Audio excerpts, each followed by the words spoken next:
जय गुरुदेव।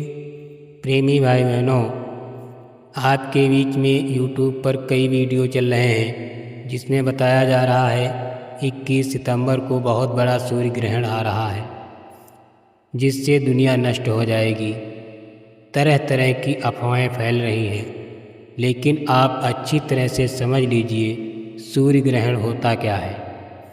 सूर्य ग्रहण एक तरह का ग्रहण है जब चंद्रमा पृथ्वी और सूर्य के मध्य से होकर गुजरता है तथा पृथ्वी से देखने पर सूर्य पूर्ण अथवा आंशिक रूप से चंद्रमा द्वारा आच्छादित होता है।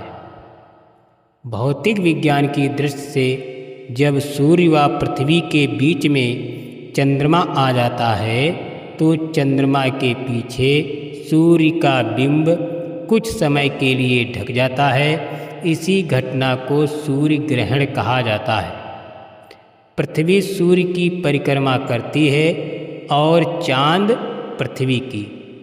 कभी कभी चांद सूरज और धरती के बीच आ जाता है, फिर वो सूरज की कुछ या सारी रोशनी रोक लेता है जिससे धरती पर साया फैल जाता है। इस घटना को सूर्य ग्रहण कहा जाता है। ये घटना सदा सर्वदा अमावस को ही होती है। अक्सर चांद सूर्य के सिर्फ कुछ हिस्से को ही ढकता है। ये स्थिति खंड ग्रहण कहलाती है।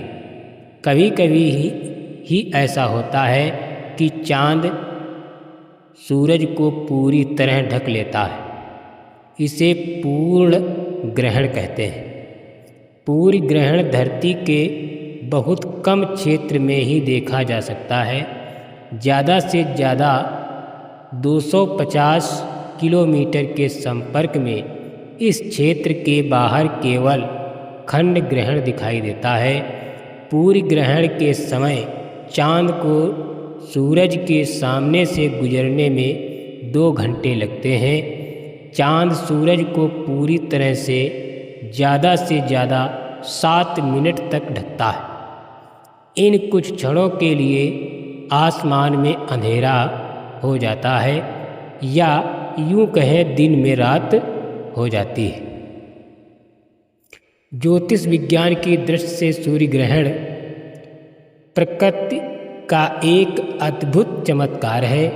ज्योतिष के दृष्टिकोण से यदि देखा जाए तो यह अभूतपूर्व अनोखा विचित्र ज्योतिष ज्ञान है जो ग्रह और उपग्रहों की गतिविधियों एवं उनका स्वरूप स्पष्ट करता है।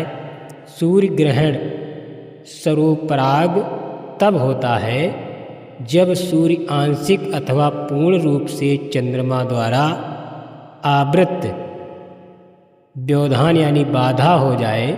इस प्रकार के ग्रहण के लिए चंद्रमा का पृथ्वी और सूर्य के बीच आना आवश्यक है। इससे पृथ्वी पर रहने वाले लोगों को सूर्य का आवृत भाग दिखाई नहीं देता। सूर्य ग्रहण होने के लिए निम्न शर्तें पूरी होनी आवश्यक हैं। नंबर 1, अमावस्या होनी चाहिए। नंबर 2, चंद्रमा का आंशिक शून्य के निकट होना चाहिए। चंद्रमा का अक्षांश सूर्य के निकट होना चाहिए। उत्तरी ध्रुव को दक्षिणी ध्रुव से मिलाने वाली रेखाओं को रेखांश कहा जाता है तथा भूमध्य रेखा के चारों वृत्ताकार में जाने वाली रेखाओं को अक्षांश के नाम से जाना जाता है। सूर्य ग्रहण सदैव अमावस्या को ही होता है जब चंद्रमा क्षीणतम हो और सूर्य क्षमता संपन्न तथा दीप्त हो। चंद्र और राहु केतु के रेखांश बहुत निकट होने चाहिए। चंद्र का अक्षांश लगभग शून्य होना चाहिए और यह तब होगा जब चंद्र रवि मार्ग पर या रवि मार्ग के निकट हो। सूर्य ग्रहण के दिन सूर्य और चंद्र के कोणीय व्यास एक समान होते हैं। इस कारण चंद्र सूर्य को केवल कुछ मिनट तक ही अपनी छाया में ले पाता है। सूर्य ग्रहण के समय जो क्षेत्र ढक जाता है उसे पूर्ण छाया क्षेत्र कहते हैं। चंद्रमा द्वारा सूर्य के बिंब के पूरे या कम भाग के ढके जाने की वजह से सूर्य ग्रहण 3 प्रकार के होते हैं, जिन्हें पूर्ण सूर्य ग्रहण, आंशिक सूर्य ग्रहण व वलयकार सूर्य ग्रहण कहते हैं। पूर्ण सूर्य ग्रहण उस समय होता है जब चंद्रमा पृथ्वी के काफ़ी पास रहते हुए पृथ्वी और सूर्य के बीच में आ जाता है और चंद्रमा पूरी तरह से पृथ्वी को अपने छाया क्षेत्र में ले फलस्वरूप सूर्य का प्रकाश पृथ्वी तक पहुंच नहीं पाता है और पृथ्वी पर अंधकार जैसी स्थिति उत्पन्न हो जाती है। तब पृथ्वी पर पूरा सूर्य दिखाई नहीं देता। इस प्रकार बनने वाला ग्रहण पूर्ण सूर्य ग्रहण कहलाता है।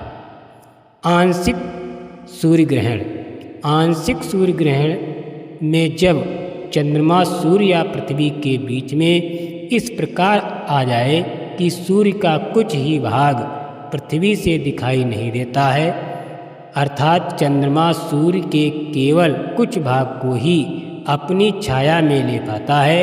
इससे सूर्य का कुछ भाग ग्रहण ग्रास में तथा कुछ भाग ग्रहण से अप्रभावित रहता है, तो पृथ्वी के उस भाग विशेष में लगा ग्रहण आंशिक पूर्ण ग्रहण कहलाता है। वलयकार सूर्य ग्रहण,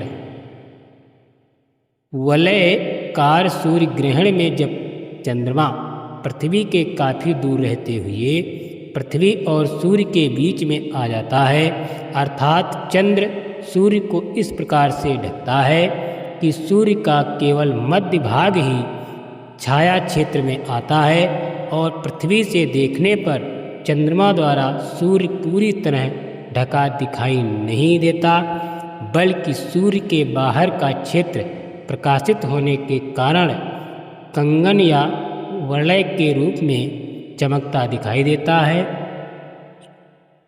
कंगन आकार के बने सूर्य ग्रहण को ही वलयकार सूर्य ग्रहण कहते हैं। जय गुरुदेव।